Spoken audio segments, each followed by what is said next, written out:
0 to 1. Chapter 3. All happy companies are different. The business version of continuing question is, what valuable company nobody building? The question is harder than its look because your company could create a lot of value without becoming very valuable itself. Creating a value is not enough. You also need to capture some of the value you create. This means that even very big businesses can be a bad businesses. For example, US airline companies are serve millions of passengers and create hundreds of $billions of value each year. But in 2012, when the average airfare each way was 178, the airline made only 37 cents per passenger trip. Compare them to Google, which create less value but capture far more. Google bought in $50 billion in 2012 versus $160 billion for airlines, but it kept 21% of those revenue as a profit. More than 100 times the airline industry's profit margin that year. Google makes so much money that is now worth 3 times more than every US airline combined. The airline compete with each other, but Google stand alone. Economists use to specified model to explain the difference. Perfect competition and monopoly.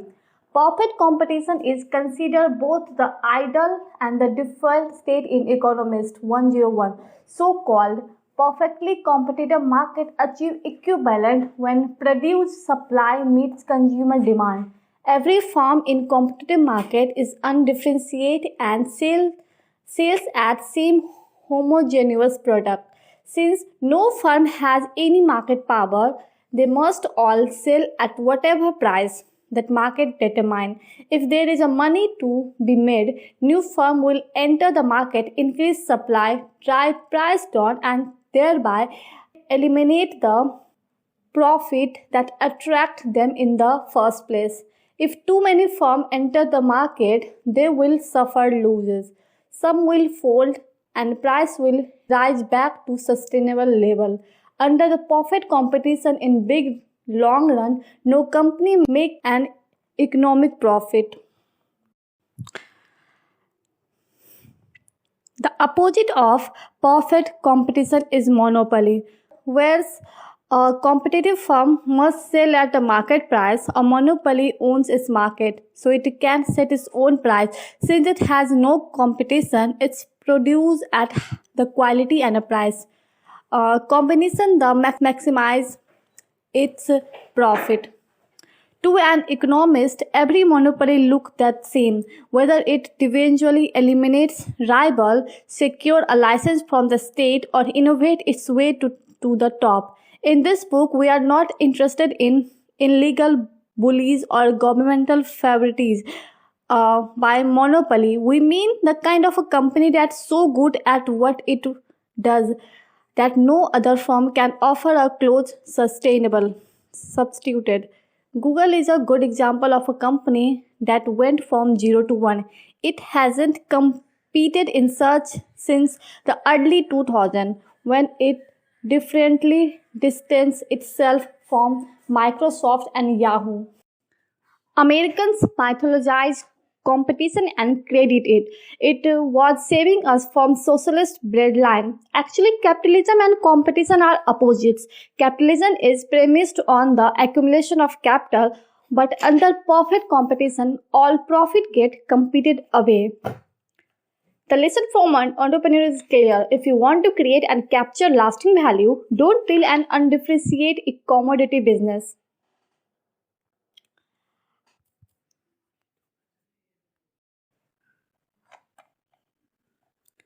Lies people tell. How much of the world is actually monopolist? How much is truly competitive? It is hard to say because our common conversation about these matters is so confused. To the outside observer, all businesses can seem reasonably alike, so it is easy to perceive only small difference between them. But the reality is much more binary than that. There are enormous differences between perfect competition and monopoly, and most businesses are much closer to one extreme that we commonly realized. The confusion come from a universal bias or for describing market condition in self-serving ways. Both monopolists and competitors, the incentive to bend the truth. Monopolist lies. Monopolists lie to protect themselves. They know that bragging about their great monopoly invite being attitude, scrutinized and attacked since they very much want their monopoly profit to continue unmolested. They tend to do whatever they can do, conceal their monopoly, usually by exaggerating the power of their non-existent competition. Think about Google. How Google talk about its businesses. It certainly doesn't claim to be a monopoly, but it is one. Well, it's depend. A monopoly is what? Let's say that Google is primarily a search engine. As of May 2014, it's owned about 68% of such market. It's a closest competition. Microsoft and Yahoo have about 90% and 10% respectively. If that doesn't seem dominate enough, consider the fact that the word Google is now an official entry in Oxford English Dictionary as a verb. Don't hold your breath waiting for the happen to bang. But suppose we say that Google is a primary and advertising company, and that change thing that US search engine advertising market is 17 billion annually. Online advertising is 37 billion annually. The entire US advertising market is 150 billion. A global advertising is 495 billion market. So even if Google completely monopolized US search engine advertising, it would own just 3.4% of the global advertising market. From this angle, Google look like a small player in competitive world. What if we frame Google as a multi-factor technology company instead? This seems resemble enough. In addition to its search engine, Google makes dozens of other software products, not to mention robotic car, Android phone, and wearable computer. But 95% of Google revenue come from search advertising. Its other product generate just 2.35 billion in 2012, and its consumer tech product a mere fraction of that. Since consumer tech is 964 billion market globally, Google owns less than 0.24% of it, a far cry from relevance, let alone monopoly. Framing itself as another tech company always allow Google to escape all sort of unwanted attention. Competitive lies. No monopoly tell the opposite lie. We are in the league of our own. Entrepreneur always wise to understand the scale of competition, but that is the biggest mistake a startup can make.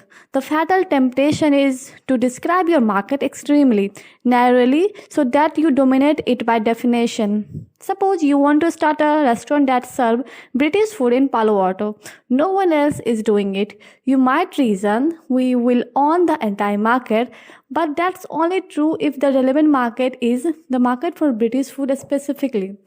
What if the actual market is a Palo Alto restaurant market in general? And what if all restaurants in nearby town are part of relevant market as well? These are a hard question, but the biggest problem is that you have an incentive not to ask them at all. When you hear the most new restaurant will fail within 1 or 2 years, your instinct will come up with a story about how you are is different. You will spend a time trying to convince people that you are exceptional instead of seriously considering whether that's a true. It would be better to pause and consider whether there are problems in Palo Alto who would rather eat British food above all else. It's a very possible that you don't exist. In 2001, my co-founder at PayPal and I would often get lunch on Cresto Street in Mountain View. We had our pick of a restaurant, starting with obvious category like Indian, sushi, burgers. There are more options once we settle on a type. North Indian, South Indian, cheaper or fancier, and so on. In construct to competitive local restaurant market, PayPal was at the time the only email-based payment company in the world. We employed fewer people than the restaurant on Castro Street did, but our business was much more valuable than all of these restaurants combined. Starting a new South Indian restaurant is really hard way to make money if you lose sight of competitive reality and focus on trivial differentiating factor. Maybe you think your naan is superior because of your grandmother recipes. Your business is unlikely to survive. Creative industry work this way too. No screenwriter want to admit that her new movie script simply rehashes what has already done before.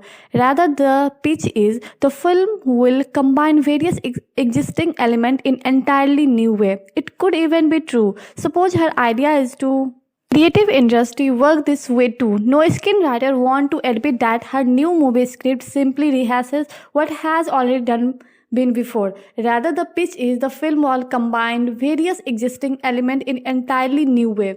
It could even be true. Suppose her idea is to have a J star in cross between hacker and Jan. Rap star join entire elite group of a hacker to catch the shark and kill his friend. That has definitely never been done before. But like the jack of a British restaurant in Palo Alto, maybe that's a good thing. Non-monopolists exaggerated their distinction by defining their market as the intersection of a various small market.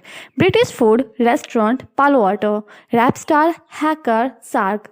Monopolists by contrast disguise their monopoly by framing their market as the union of several large market: search engine, mobile phone, wearable computer, and a self-driving car. What does a monopolist union story look like in a practice? Consider a statement from Google chairman Eric Schmidt testimony at 2011 congressional hearing. We face an extremely competitive landscape in which consumers have a multiple of options to access information, or translate from PR speak to plain English. Google is a small fish in a big pond.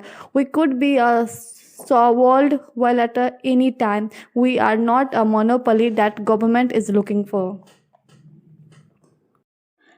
The problem with competitive business goes beyond lack of profit. Imagine you are running one of those restaurants in Mountain View. You are not the different from dozen of your competitor, so you have got to fight hard to survive. If you offer affordable food with low margin, you can probably pay employee only a minimum wages, and you will need to secure out every efficiency. That's why a small restaurant put grandma to work at a registered and make the kid wash dishes in the back.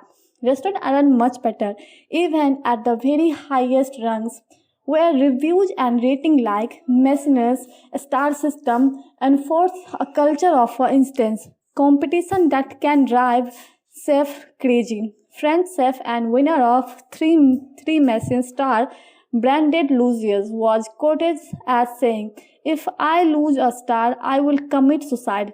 Messias maintained his rating, but Lucius killed himself anyway in 2003 when a competing French dining guide downvoted his restaurant.